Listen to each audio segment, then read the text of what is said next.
Hello students, आज हम mathematical concepts का पार्ट 2 पढ़ेंगे, जिसके अंतर्गत हम curve sketching, linear graphs and calculation of slopes के टॉपिक कवर करेंगे।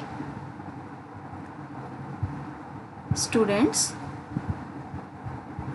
माना एक इक्वेशन हमें दी गई है 2x + 3y = x और कहा गया है कि हमें इसका ग्राफ स्केच करना है, अर्थात हमें इसका ग्राफ बनाना है। फर्स्ट ऑफ ऑल, यह इक्वेशन एक स्ट्रेट लाइन इक्वेशन है, अर्थात यह लीनियर इक्वेशन है। तो इसके ग्राफ को बनाने के लिए फर्स्ट ऑफ ऑल हमें कोऑर्डिनेट प्लेन को इमेजिन करना होगा। एक coordinate plane, for example XY plane.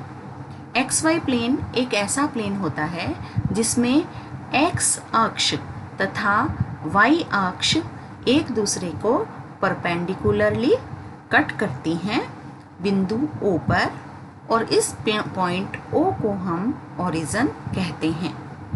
X अक्ष जो है वो हॉरिजॉन्टली हम लेते हैं और Y अक्ष जो है वो वर्टिकली डाउनवर्ड्स हम लेते हैं। एक्स एक्सिस जो है, यह एक्सिस राइट हैंड साइड पर पॉजिटिव होती है तथा लेफ्ट हैंड साइड पर नेगेटिव होती है।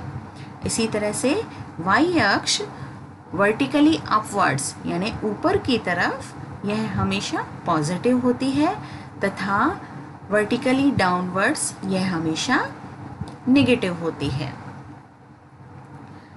यह दोनों axis point origin point O पर कट कर रहे हैं, अतः ओरिजिन पॉइंट के निर्देशांक कोऑर्डिनेट्स 0, 0 होते हैं। दोनों एक्सिस परपेंडिकुलरली कट कर रही हैं, जिससे यह XY प्लेन को 4 बराबर पार्ट्स में डिवाइड करती हैं। ये पार्ट्स जो हैं क्वाड्रेंट्स कहलाते हैं। XY प्लेन जो है वो 4 क्वाड्रेंट्स में डिवाइड हो जाता है।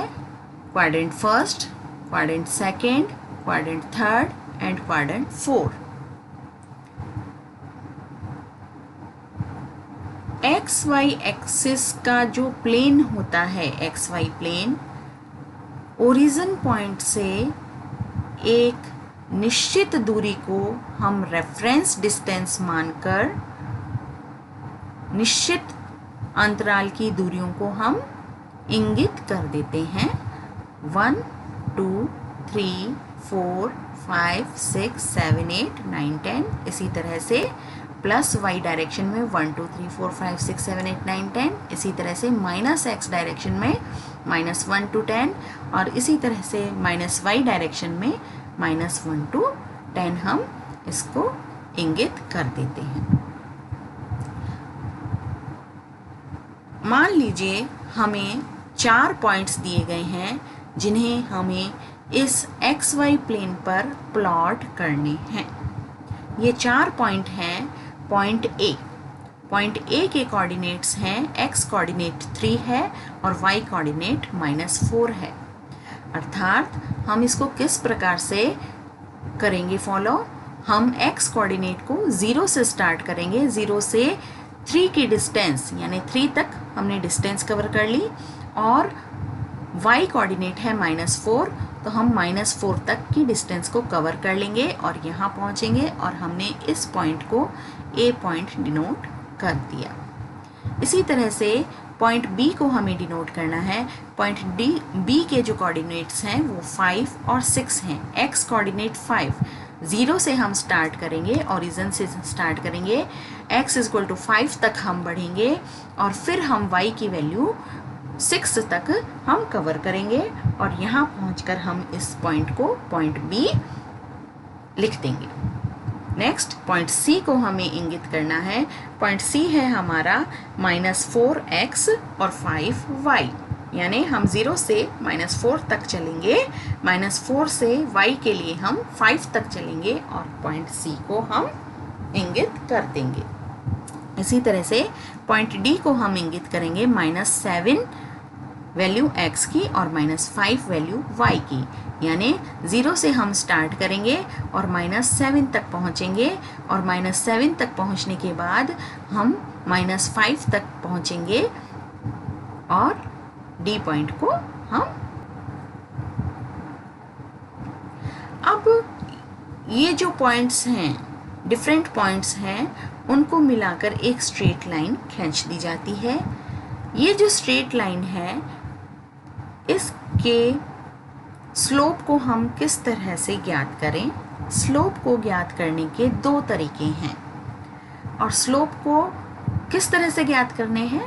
स्लोप का एक फॉर्मूला है, vertical rise divided by horizontal run. Vertical rise divided by horizontal run, यानी इन दोनों का जो रेशो है वो स्लोप कहलाता है। वर्टिकल राइज, दो पॉइंट्स के बीच में, लाइन के किन्हीं दो पॉइंट्स के बीच में वर्टिकल राइज और हॉरिजॉन्टल रन को हम किस तरह से डिनोट करते हैं? देखिए, ये हमारे दो पॉइंट हैं और इन दो पॉइंट को अगर हम इस पॉइंट से शुरू करें तो वर्टिकल राइज हमारा क्या हो गया? 10 से लेकर 0 तक, ये हो गया वर्टिकल राइज यानी 10, और हॉरिजॉन्टल रन कितना हो गया?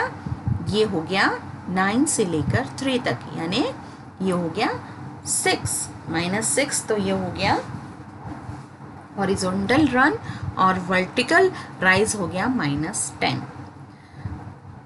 तो स्लोप की कैलकुलेशन कर लेंगे। ये हो गई -10 अपॉन -6 इज इक्वल टू 5/3। इसको हम दूसरी तरीके से भी कैलकुलेट कर सकते हैं। ये ट्रायंगल लाइन के इस साइड बना है, हम लाइन के दूसरे साइड भी ट्रायंगल बनाकर, यानी जो लोअर पॉइंट है उससे हम वर्टिकल राइज को कैलकुलेट करेंगे।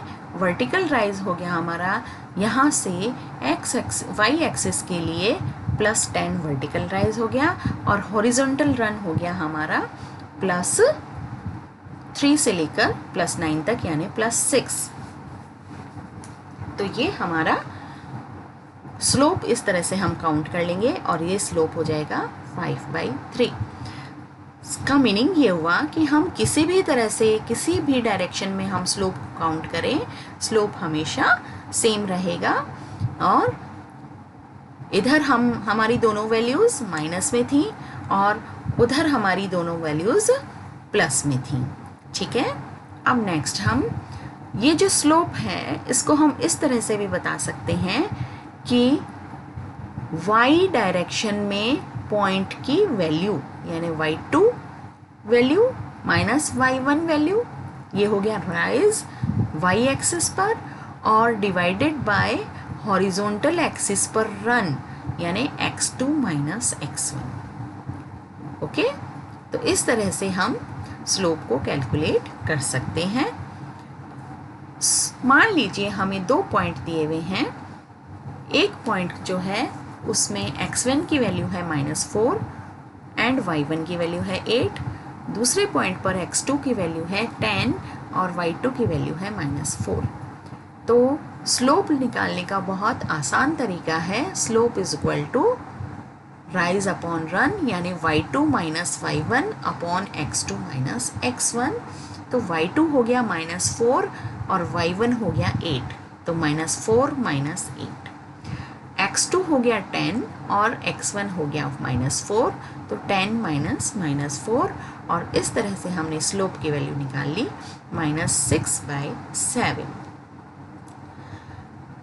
देन स्ट्रेट लाइन जो इक्वेशन होती है उस पर हम उसके द्वारा हम किसी भी लाइन का इंटरसेप्ट यानी अंतःखंड को भी कैलकुलेट कर सकते हैं। अंतःखंड यानी यह हमारा जो ग्राफ है, स्ट्रेट लाइन का ग्राफ है, यह ग्राफ y एक्सिस को जहाँ कट करता है उसे y इंटरसेप्ट कहा जाता है एवं एक्स एक्स को जहाँ कट करता है उसको एक्स इंटरसेप्ट कहा जाता है। तो वाई एक्स को जहाँ यह कट कर रहा है उसके रेफरेंस पॉइंट क्या हो गया, एक्स तो हो गया इसका 0 और वाई वैल्यू हो गई इसकी 3, ठीक है 0 3। और इसी तरह से एक्स एक्स का इंटरसेप्ट क्या हो गया, एक्स पर तो है इसकी वैल्यू 4 और वाई पर हो गई 0, यानी 4 0 इसके रेफरेंस पॉइंट्स हो गए एक्स इंटरसेप्ट के और 0 3 पॉइंट्स रेफरेंस पॉइंट्स हो गए वाई इंटरसेप्ट के। स्लोप कैसे निकालेंगे हम, स्ट्रेट लाइन इक्वेशन जो होती है वो हमारी होती है y is equal to M x plus c, जहाँ y एक्सिस है, y value of x axis y axis और m है स्लोप, x है x एक्सिस की वैल्यू और या x डिस्टेंस हम कह दें इसको, एंड प्लस c है हमारा यहाँ इंटरसेप्ट। तो यह स्ट्रेट लाइन इक्वेशन की जनरलाइज्ड फॉर्म है। इस फॉर्म से हम y इंटरसेप्ट को निकालते हैं, यानी क्योंकि यहाँ हम y इज इक्वल टू कह रहे हैं तो y फॉर्म में हमारी इक्वेशन है, इसलिए हमारा इंटरसेप्ट भी किस फॉर्म में मिलेगा, हमें y फॉर्म में इंटरसेप्ट हमें मिलेगा।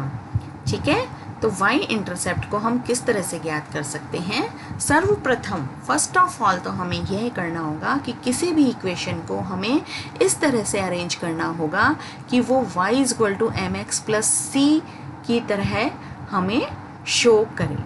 अब जैसे ये इक्वेशन है y minus x is equal to 10, तो यह y is equal to M x plus c की तरह हमें शो नहीं हो रही है, तो पहले हमें इसको करेक्टली लिखना होगा। करेक्टली लिखने के लिए हम क्या करेंगे, y as it is left hand side पर रहने देंगे और माइनस एक्स को हम राइट हैंड साइड पर ले जाएंगे और यहाँ आकर ये प्लस एक्स हो जाएगा और हमारी इक्वेशन सिंपल फॉर्म में आ जाएगी y is equal to 10 plus X, यानी y is equal to M x plus C form में हमारी इक्वेशन आ गई। ठीक है, तो ये हो गया। ओके, इसी तरह से ये इक्वेशन है हमारी 2y minus 8 is equal to 6x, इसको भी हमें सही फॉर्म में लिखना होगा। हम फुल इक्वेशन को इसके लिए 2 से डिवाइड कर देंगे, तो y के आगे का ये जो 2 है ये हट जाएगा, कैंसिल होके 1 हो जाएगा, तो y is equal to 3x plus 8 हो जाएगा। यह भी स्ट्रेट लाइन इक्वेशन फॉर्म हो गई। इसी तरह से इसको भी हमें सही फॉर्म में किस तरह से लिखेंगे, y plus 4 is equal to 2x plus 4 को हम RHS की तरफ ले गए और हमारी इक्वेशन रह गई y is equal to 2x minus 4। These और ये इक्वेशन अगर हम देखें तो ये तीनों इक्वेशन हमारी सही फॉर्म में लिखी हुई हैं, y is equal to M x plus c, y is equal to M x plus c और y is equal to M x plus c. यहाँ m स्लोप है 3, यहाँ स्लोप है -2, यहाँ स्लोप है -0.5 और यहाँ इंटरसेप्ट है y इंटरसेप्ट है -5, यहाँ y इंटरसेप्ट है +10 और यहाँ y इंटरसेप्ट है -2। तो इस तरह से हम इनको करेक्ट फॉर्म में लिख सकते हैं। तो सबसे पहला काम हमें यही है कि हमें स्ट्रेट लाइन इक्वेशन को सही फॉर्म में यानी करेक्ट रिप्रेजेंटेबल फॉर्म में लिखना होगा। उसके बाद हम इक्वेशन में x और y की वैल्यू पुट करके यानी x की वैल्यू को पुट करके y की वैल्यू को इवेल्युएट कर लेंगे। कैसे, मान लीजिए हमें यह स्ट्रेट लाइन इक्वेशन है, y is equal to 3x plus 2 को हमें ग्राफ यानी इसका स्केच बनाना है। इसके लिए हम क्या करेंगे कि x की डिफरेंट वैल्यूज़ यहाँ हम पुट करके y की डिफरेंट वैल्यूज़ को इवेल्युएट कर लेंगे। फॉर एग्ज़ाम्पल x की वैल्यू हम यहाँ पुट करते हैं 1, तो y कितना हो जाता है, y हो जाता है 3 + 2 यानी 5। x की वैल्यू 1 पुट करने पर y हमें कितना ऑब्टेन होता है, 5। इसी तरह से x की वैल्यू हम 0 पुट करें तो 0 पुट करने पर y कितना हमें ऑब्टेन होगा, y हमें ऑब्टेन हो जाएगा 2, y हमें ऑब्टेन हो गया 2।